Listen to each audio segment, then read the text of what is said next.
They say secrets have a way of drowning you. For me, it wasn't just the weight of the secret, it was the silence that came with it. Since that day and the shower, I've carried something so heavy. It felt like it was crushing me from the inside. That moment didn't just shatter my trust, it broke everything I thought I knew about love, family, and safety. Let me take you back to where it all began. To the day my world shifted, and I realized the people you trust the most can be the ones who hurt you the deepest. This is my story. When I was 17, my mom, Rebecca Sweeney, remarried. It wasn't a surprise. She'd been working herself to the bone for years after my dad left, trying to keep everything together. But for the first time, when she met Caleb Ward, something changed. She smiled more. She laughed. She looked lighter, like the weight she carried for so long had finally lifted. Caleb seemed perfect. He was funny in that effortless way that made people lean in when he talked. He'd bring my mom coffee in the mornings, rub her shoulders after long shifts, and remind her to take breaks she never gave herself permission to take. At first, I thought he was too good to be true, and maybe he was. Looking back, I ignored a lot. I ignored the way his compliments lingered just a second too long. I ignored the fleeting glances that made my stomach twist, convincing myself they didn't mean anything. And I ignored the way he'd sometimes say things that felt off, like calling me beautiful, in a way that wasn't just polite, but something else entirely. I told myself it was nothing. He was my mom's savior, wasn't he? My mom trusted him completely. She needed him to be the man she thought he was. And I needed her to be happy, so I went along with it. Caleb knew how to win people over. He had this charm that wrapped itself around you before you even realized what was happening. He'd crack jokes that made my mom laugh so hard she'd wipe tears from her eyes. He'd tell stories about his childhood, always a little self-deprecating, like he wanted you to know he wasn't perfect either.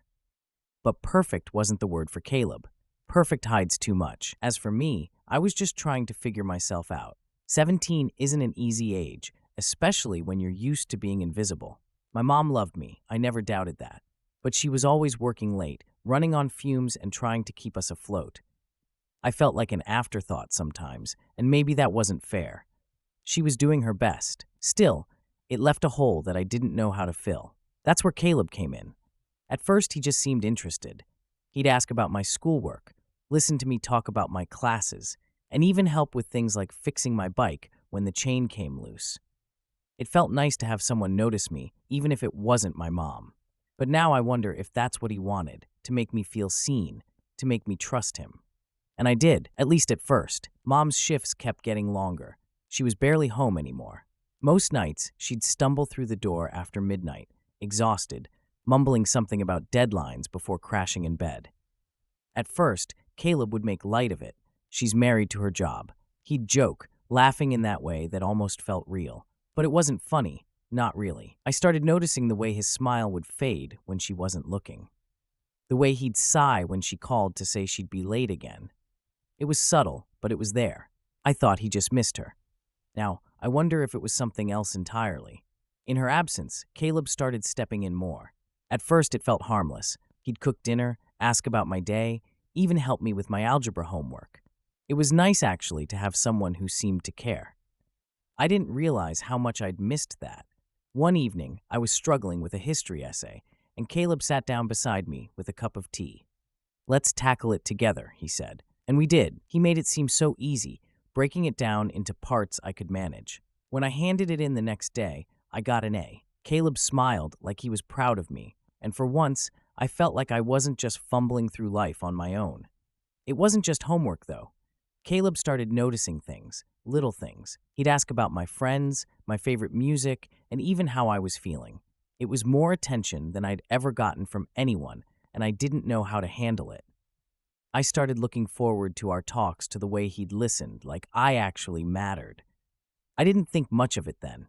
I thought he was just being kind. But kindness can feel like a trap when it comes with strings. I remember the first time I felt uneasy around Caleb.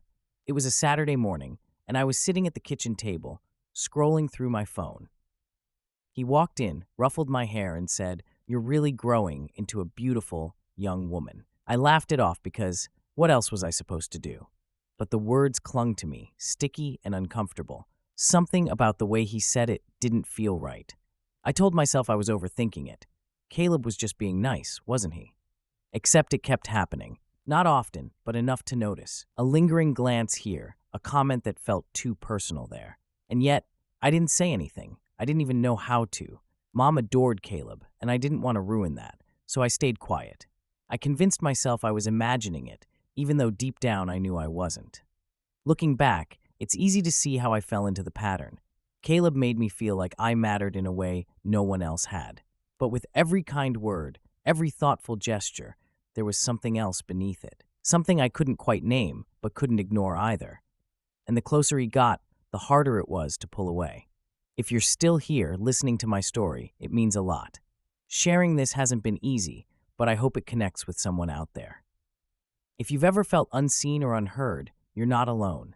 Please take a moment to like this video and subscribe to support me as I continue sharing stories like this. It helps more than you know. It was one of those mornings where the rain taps lightly against the windows, like it's trying to remind you to slow down.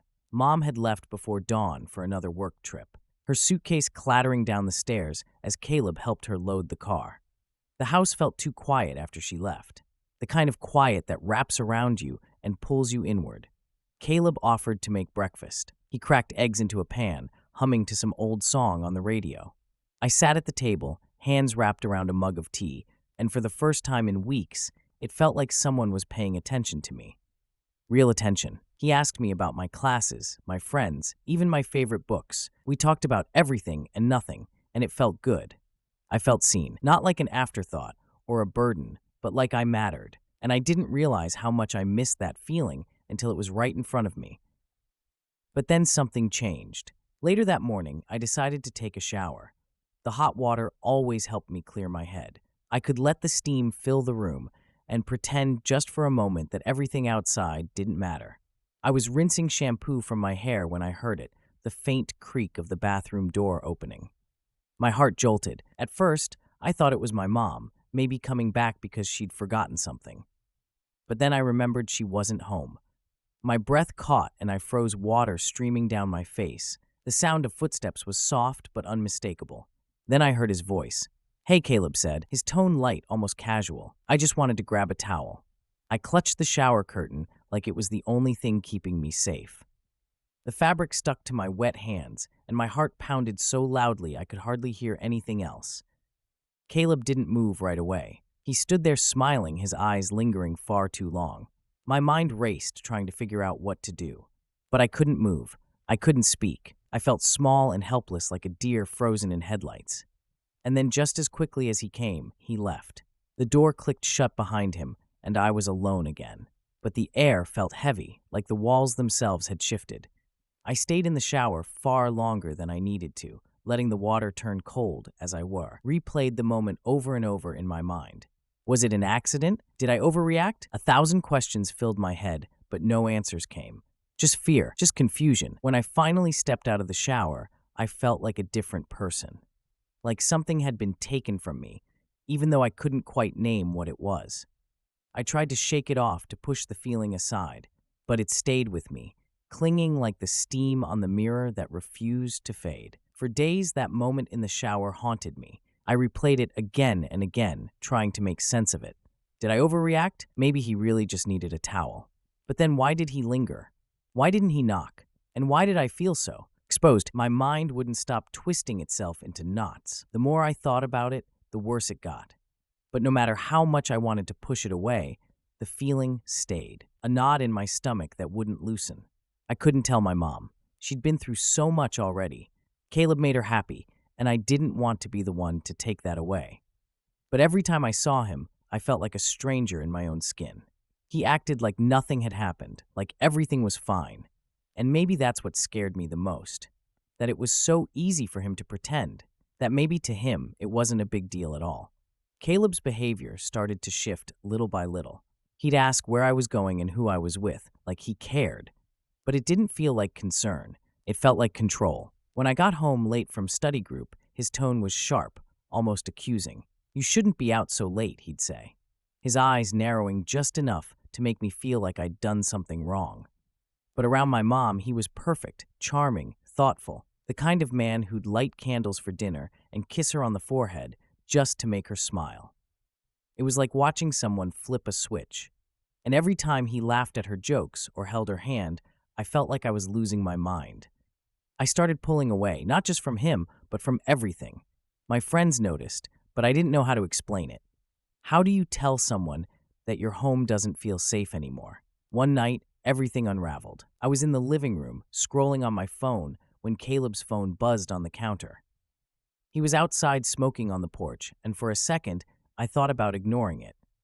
But something made me look. The screen lit up with a text. "Miss you already." My heart stopped. My hands shook as I picked up the phone. I shouldn't have looked, but I couldn't stop myself. There were dozens of messages, all from the same number. Flirty, intimate pictures. My throat tightened, and my chest felt like it was caving in. He wasn't just cheating on my mom. He was lying to all of us, and suddenly everything clicked. The lingering looks, the comments, the way he acted like he owned me in this house. It was all part of the same pattern, and I hated him for it. I wanted to scream. I wanted to march outside, throw his phone at him, and tell him I knew everything. But I didn't. I couldn't. The words stuck in my throat, heavy and suffocating. If I told my mom, it would destroy her. If I stayed silent, it would destroy me. I felt trapped, like I was drowning in secrets I didn't ask to keep. Sharing this with you isn't easy, but I need to be honest. If you've ever felt trapped in your own story, you're not alone. Your support means everything. Please take a moment to subscribe and like this video. It helps me keep sharing these truths and connecting with others who might need to hear it. Thank you for being here with me. I couldn't carry it anymore. The weight of it all. The shower, the texts, the lies. It was suffocating me. I spent days, maybe weeks, trying to convince myself that I could keep quiet, that I could protect her, protect us by staying silent. But every time I saw Caleb smile, every time he touched her hand, it felt like a slap in the face. He didn't deserve her trust. He didn't deserve her. One evening after dinner, I sat her down. My heart was racing, and my palms were slick with sweat. I could barely look her in the eye, but I forced myself to speak. I told her everything, from the shower to the text messages. Every word felt like a knife cutting through the fragile world we built together. She didn't say a word at first, and for a moment, I thought I'd made a mistake. She stared at me like she didn't recognize me, and I could see the doubt flickering in her eyes. Caleb was so good at pretending, so good at making everyone believe he was the perfect man. "Are you sure, Winter?" she finally whispered, her voice shaking. I felt my throat tighten, but I nodded. I was sure. I had the proof. I showed her the messages, the pictures, all the evidence I'd found on his phone. Her face crumbled, like something inside her had broken, and then she cried. Not soft tears, but the kind that rack your whole body, leaving you gasping for air. I wanted to hold her, to tell her it would be okay, but I didn't know if it would be. Not yet. That night, she confronted him. I stayed in my room, listening to their voices rise and fall, the sound of something shattering against the floor, and then it was quiet. The door slammed, and when I peeked out of my window, I saw him loading his things into his car. He didn't look back. She kicked him out that night. For good. It's been years since that day in the shower, but some scars don't fade. They linger, showing up in the quiet moments when you least expect them. I still think about that time in my life, and I wonder what would have happened if I hadn't spoken up. Would Caleb still be here, smiling his false smile? Would my mom still believe in the man he pretended to be? I've learned that secrets don't protect you, they trap you, wrapping tighter and tighter until you can't breathe. Speaking my truth was the hardest thing I've ever done, but it set me free. And that freedom, it's worth everything. If you're still here, thank you. Thank you for listening, for sharing this moment with me. If my story has touched you in any way, please subscribe. Your support means more than I can say, and it helps me continue sharing these truths. You're not alone. None of us are.